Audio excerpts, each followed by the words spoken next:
అక్క ఏం చేస్తున్నావు? మొత్తం బుడద బుడద తీసుకొచ్చి ఇంట్లో పోసినావు. పొయ్యి తీసుకొచ్చి గొంగూర బయట పెడితే మొత్తం వర్షాన్ని తడిచింది అనమాట. బాగుంది. ఎందుకు వేసుకున్నావు?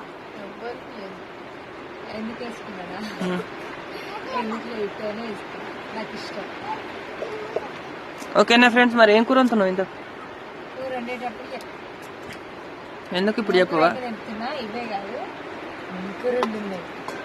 ఇది చెప్పేసరికి ఎంత టైం కావాలి? చాలా పడుతుంది.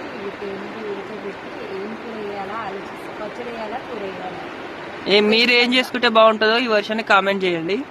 కానీ పొద్దు నుంచి అయితే తోటలో పోలేదు, నాకు మొత్తం టెన్షన్ అనమాట. మా దుడ్డకి ఏమైందో, పాలు విండలేదు అనమాట. అదొక్కటే బాధ ఉంది. తొందరగా పోవాలనుకుంటున్నా కానీ ఫుల్ వర్షం అనమాట. మొత్తం బయటికి వెళ్ళలేకపోయినా కానీ పాలు కూడా విండలేను అనమాట. పాలు విండలే మొత్తం